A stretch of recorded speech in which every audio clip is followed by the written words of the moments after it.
One. Peace and blessings, peace and blessings, peace and blessings. Welcome to another episode of YB's Collaboration Corner, which is an affiliation with the Self-Publishing 30 Days. I have the pleasure of being able to interview Eliot Brooks, who is a phenomenal man of God, who is making some tremendous moves. So let's get the interview started, man. Eliot, how you doing today? I'm doing well. It's an honor and a privilege to be a part of this conversation. Good, good. Welcome to YB's Collaboration Corner, where our focus is on promoting relationships, identifying collaboration opportunities, and giving our listeners an opportunity to connect with folks who come onto our show. So let's talk a little bit about yourself, Eliot. Tell us about yourself, what you do, and where you're currently located. So Eliot Brooks, married to my beautiful wife, Takesha Brooks, originally from Brooklyn, New York. We have 2 kids and we have another one on the way. So a lot happening on the Brooks side of things. Let's go. Excited You about got that. some collaboration going over there. Come Yes, on, let's indeed. go. So that's yes. So preparing for that. I currently pastor as well as I'm a coach, strategic coach, helping leaders, assisting them with clarifying their vision and their ideas for their company to gain influence and impact. And I give them proven strategies on how to do such things. I'm currently located in the Shreveport, Louisiana area, and been here for about 2.5 years now. So that's a little bit about me. I love it. I love it. We got that New York connection because, as you know, I'm from the Bronx, so Yes. transition to Richmond, Virginia. So we got that connection. So let's talk a little bit about what is your definition of collaboration and what does collaboration look like for you? Yes. My definition of collaboration would be bringing colliding ideas together and working through developing those ideas together. One of the beautiful things, uh, collaboration is one of the most beautiful things that I love because it allows you to bring different perspectives together to make things, to enhance things. So, for example, I remember when I used to live in Dallas, Texas, I had started a ministry startup type project, and I brought a few people together that I felt led to bring to the table, and I had kind of pitched my idea to them, and they loved it. And we started to work on that, and I really started to appreciate collaboration through that because what was so beautiful, I love being around people and building things. So to see my idea, which I thought was a phenomenal idea, but to put it in their hands and to see how they start to enhance it and grow it, it was one of the most beautiful things I was a part of, to see something that I had thought about, that I was inspired to do, and to see these minds come together and just bring different perspectives that I had never thought about. I think collaboration is essential, especially in the world that we are in now, because of the special connection that collaboration brings to something that may be phenomenal, but enhancing it to a whole nother level that you would never think is possible. I love it, man. You're exactly right. And, I'm working on a project now where the focus is on collaboration and how it creates currency. So let's talk Mm. about when you create a collaboration, when you connect with someone, what are the things that you look for before you decide to connect or collaborate with someone? Number one is different perspective. I think we are inclined to try to find people who are like us. Hmm. And what I valued in my experience in that particular situation was that there were many individuals at the table who did not think like me, who did not have the same ideas that I would have or approach that I would have. So I like the tension in collaboration to bring individuals that perhaps may not have the same vantage point that you may have, Right. but also I like to look for individuals who are intentional with taking off barriers, if that makes any sense. No, that makes perfect Not, sense. yeah, not bringing limitations to the table. I think one of the downfalls for many ideas is individuals at the table that says it's just not possible. Right. I do not want to hear that at the table at all. Anything is possible, especially when you're bringing all these minds together. So I'm looking for individuals who are not like not like me, looking for individuals who are not limited in thinking to say that, oh, this is impossible. And then lastly, I'm looking for individuals who bring a certain uplifting spirit, because what I've learned is that in collaboration, there are a lot of downtime, and not downtime in chilling, but downtime in people not feeling inspired at certain times, because it can go nowhere when you're dealing with certain ideas. You're dealing with trying to work through something. It can get draining, and you want to have people who have an outlook that says this is progress too. Yeah. The fact that we are making no progress is progress, because we're still working on this, and we have and this is a part of life, as many books and stories that many people may read and see. It is the struggle that produces that breakout. So to have people that come to the table and say that, that bring that healthy outlook, rather, in the sense of, we can do this, we got this. It's going to be tough, Yeah. but I'm not going to give up. I love it, man. I like that when you said that the struggle, is it, you need that struggle in order for you to make that progress. So that is phenomenal. So talk a little bit about, a relationship that you established that led to, let's say, something greater, whether it was a business opportunity or, let's say, even in ministry, it opened up the doors for you to be able to make a greater impact in your ministry. Give me an example of what that looks like, and what was that outcome? One example that I would give is a mutual friend that both of us have is Pierre. He phenomenal coach, and collaborating with him in the sense, not officially, but pretty much unofficially, kind of throwing to him some of the ideas that I had, Mm-hmm. and just his openness to sit down and say, let's work through that. And in that process, my exposure through his perspective opened up a new door within my mind that produced a new an extended dream, if that makes any sense. Now it makes It perfect became sense. an extension to what I was limiting myself, and say, okay, this door I didn't even know existed.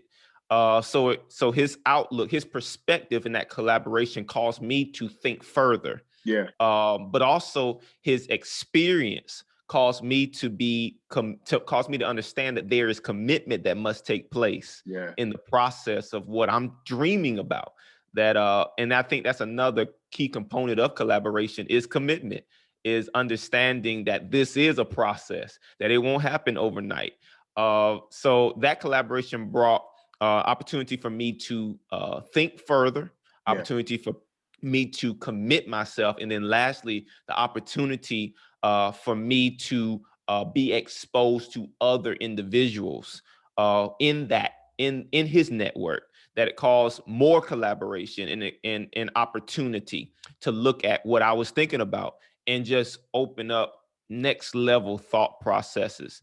And that outcome has become me starting my own business, and getting my first client at the start of this year. So that's the outcome, is because of the collaboration unofficially with Pierre. It allowed me to say, okay, I can do this, but I need to think even further than what I've thought about. And I think that's hopefully that makes sense. I believe that's a vital piece in that process of collaboration. No, that makes perfect sense. And the fact that we both have that common relationship with Pierre, you know what I'm saying? I often say that we are one connection away from supernatural growth. And so even how you and I got together, right? That happened as a result of a relationship that I built with Pierre. We'll get an opportunity working on getting Pierre on YB's Collaboration Corner as well. So that's gonna be the one. it's gonna be powerful, man. But even in connecting with Pierre, that came as a result of a relationship with another young lady by the name of Quinn Conyers, right? And so being able to, that one connection leads to another connection that leads to another connection. And we just have to be open to seeing that work. A Yes. couple more questions and then we'll wrap up, man. We're talking about something that's great, but let's talk about challenges. What challenges have you faced or had to deal with when it comes to collaborations? I mean, I don't want the listeners or the viewers to think that it's come super easy for us, because there are certain people that connecting and building relationships come easy. But for some people, it's a challenge, right? It's a struggle. So let's talk about that. I mean, have you had any challenges when it comes to connecting or collaboration and building those relationships with people? If so, let's talk about it real quick. I think there have been some struggle in the process of building relationships, because for me, I'm naturally introverted. I'm very uncomfortable at first. My wife always explains it as, man, when you get to know that person, you just open all the way up, and that's Yeah. kind of what I am. At first I'm just really just to myself, kind of scanning, and then once I find that connecting piece between an individual and myself, I'm just an open book, and I'm having fun, and people like, man, you come off serious, but you are crazy, and that those challenges specifically I found is surprisingly is lack of confidence. Mm, Because of the lack of confidence that I had walked around with, I was afraid to connect with people that I didn't believe I was on their level. right. So it caused me to kind of like a turtle, kind of just go into my shell Yeah. and miss out on opportunities because of my lack of confidence. And that's one of the things that I've found to be a huge open door for me, is building my confidence, spending time with myself, and really building that up, to say that there is no one that is outside of my league.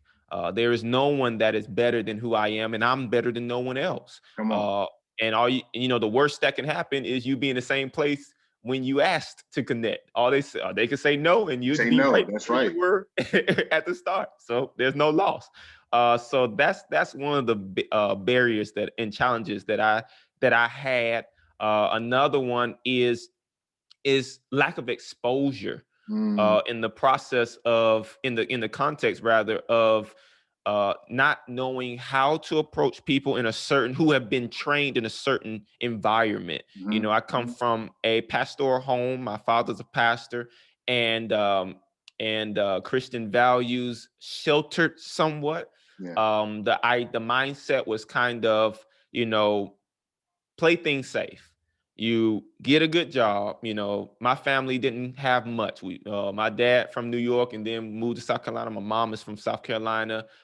And this idea of, for him, my father's dream was to just work in a mill, Mm, and get the pension. yeah. And then he felt called and became a pastor and so forth. But the idea was always get a good job, Right.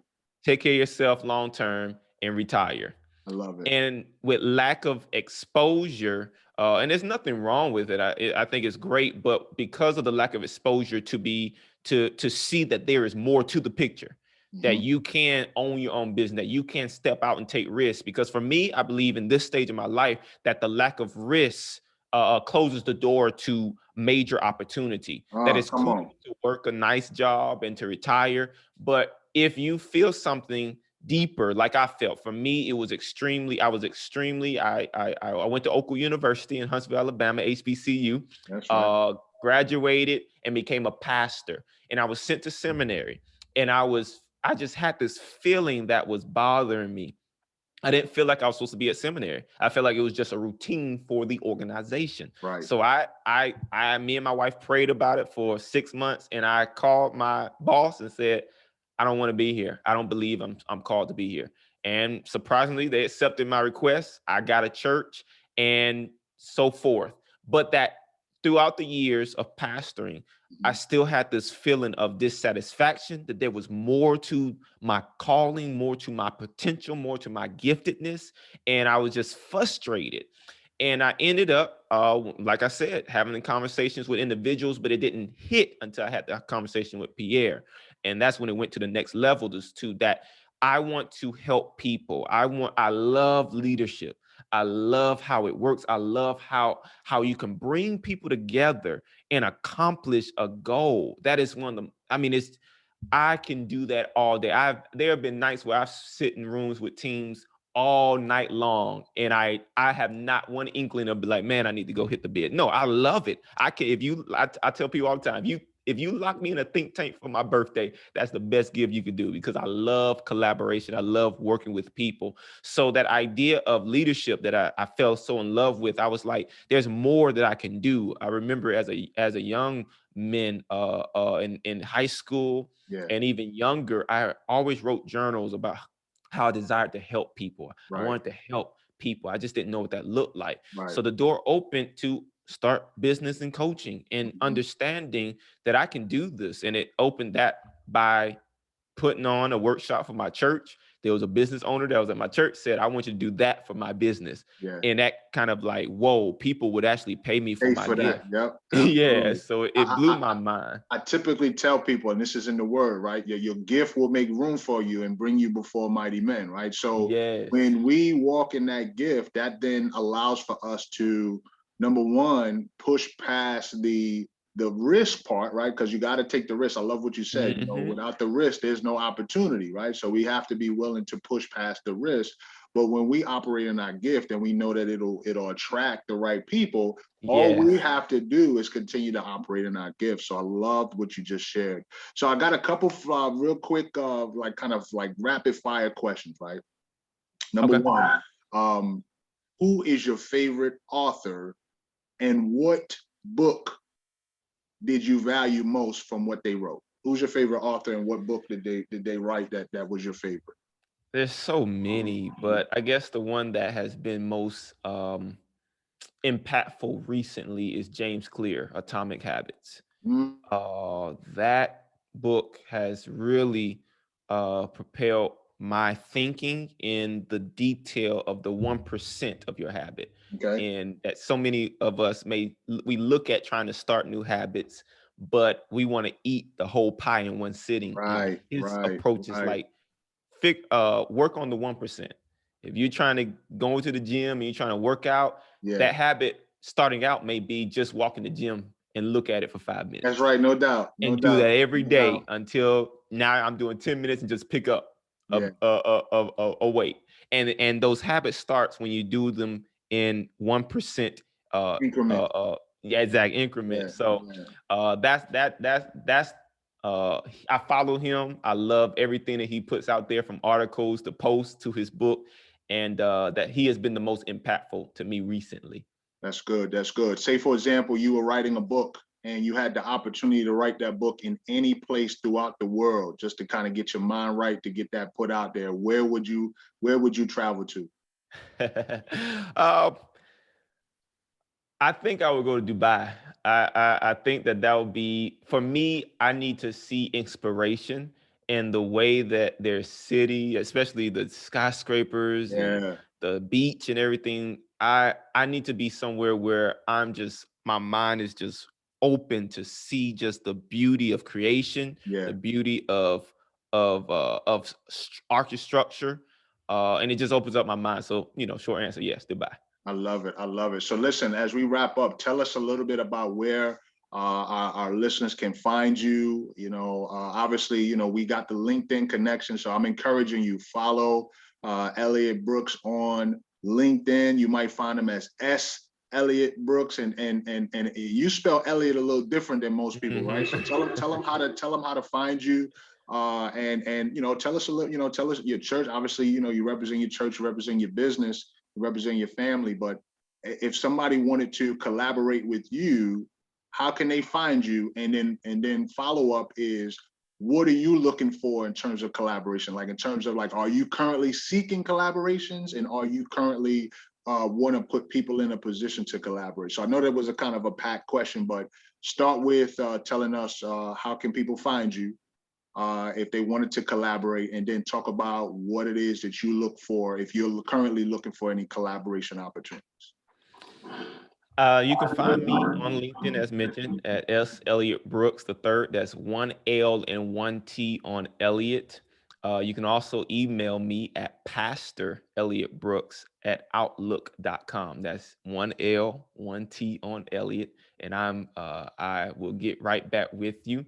Uh, the other question concerning what was Yeah, that? What so was the other piece? basically what when Oh, it the comes to collaboration yeah, that I so if look somebody, for. if are you looking, are you currently seeking collaboration opportunities? And if so, what is it that you're seeking?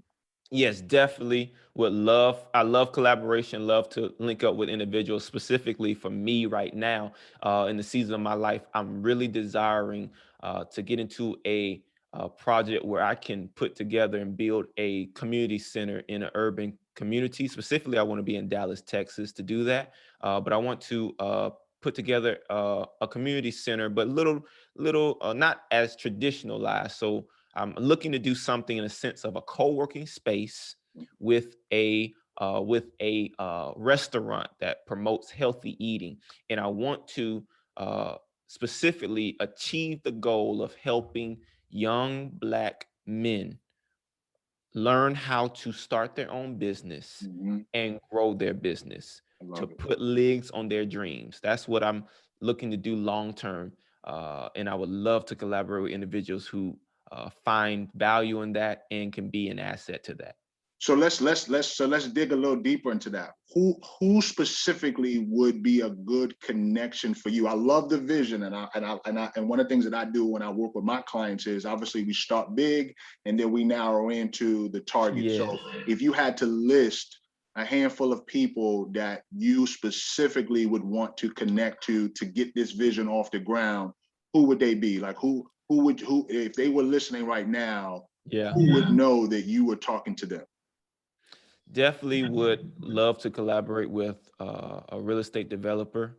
Uh, Definitely would love to collaborate with someone from the media field. Definitely would love to collaborate with someone who can provide the financial education and wisdom. And lastly, someone who is a great operational person. I think those four pieces, I think would be a great start to the ignition of that project. I love it, man. Well, listen, you've heard Eliot Brooks the third, S. Eliot Brooks the third here on the YB Collaboration Corner, where our focus is on increasing the visibility, credibility, and profitability of our guests as well as our listeners. So, listen, we are part of the Self-Published in 30 Days, where our dream is to empower aspiring authors and put authors in a position to attract their ideal clients. So it has been a pleasure connecting with you, good brother. I'm so glad you had the Likewise. opportunity to join me, and I'm looking forward to us being able to collaborate on some future projects. Thank you for having me, YB. I appreciate you. You have no idea how much I appreciate you, and definitely look forward to always collaborate with you. My pleasure. Well, listen, for those of you who are watching, be encouraged, be blessed, but most of all, share the faith, meaning walk in your gift so that you can attract the opportunities that will be a blessing to others. And we'll talk soon. See you on the next episode. Peace.